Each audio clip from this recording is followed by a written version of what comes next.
Hello and welcome to Umani di Dio. Today we're talking about a man who was so much more than a preacher. He was a spiritual guide to presidents, a trailblazer in media, and a voice that reached hundreds of millions all over the world. This is the story of Billy Graham. Let's just start with a number that's almost impossible to really wrap your head around. 215 million. That's the estimate of how many people Billy Graham preached to in person, face to face, in over 185 countries. No one in history has even come close to that. That one number tells you everything you need to know about the scale of his influence. So, the big question is, how did that even happen? How does a kid from a dairy farm, someone who was actually a little skeptical about religion at first, become the most famous evangelist of the 20th century? How did he become America's pastor? Well, that's what we're going to unpack today. Graham's story begins, as you might expect, in a pretty humble place, a farm near Charlotte, North Carolina, back in 1918. And like I said, he wasn't a particularly devout kid. But one single moment, well, it was about to change the entire trajectory of his life. So, the first real turning point comes in 1934. He's a teenager, and he has this incredibly powerful conversion experience at a revival. Fast forward to 1943, he's graduated from Wheaton College, he's married his wife Ruth Bell, the pieces are falling into place. But the real explosion, that happens in 1949. His crusade in Los Angeles was actually a total flop until the media giant William Randolph Hearst sent a very simple two-word memo to his editors, Puff Graham. And just like that, literally overnight, he became a national phenomenon. That moment with the newspaper really revealed the secret sauce to Graham's success. It wasn't just about his charisma or his preaching, it was his absolutely brilliant, almost prophetic grasp of mass media. He understood way earlier than most people that technology was the ultimate megaphone for his message. And look, this wasn't an accident.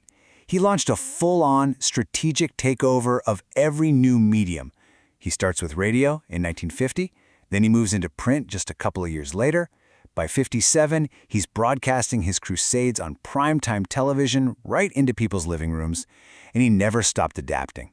In the 90s, he was using satellites for global broadcasts.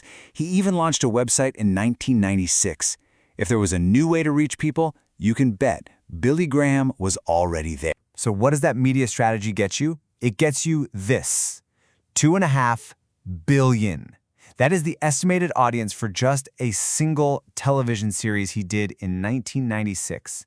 We're talking about a scale of communication that was just completely unimaginable before him. When you have that kind of reach, you don't just get viewers, you get access. Serious access.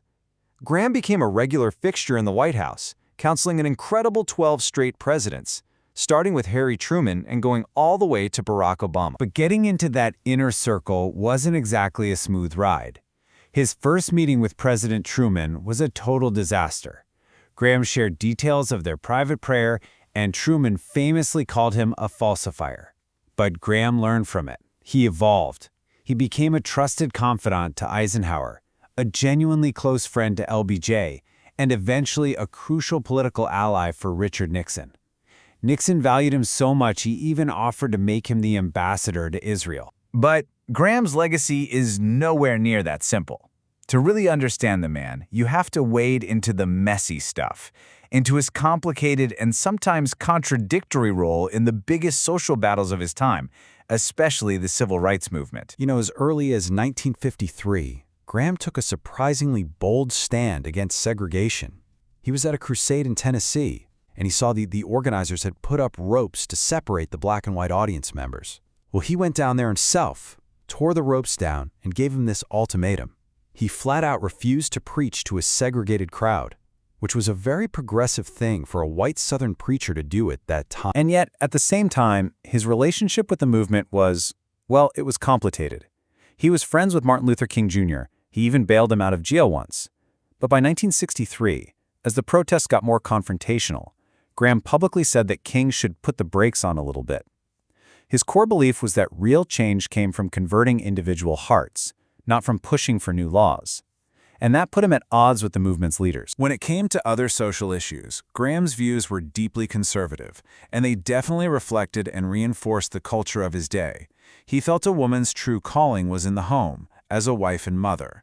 And on the issue of homosexuality, he consistently called it a sin, once describing it as a sinister form of perversion, a stance he really never wavered from. But probably the most damaging controversy of his entire career didn't come from a public stage.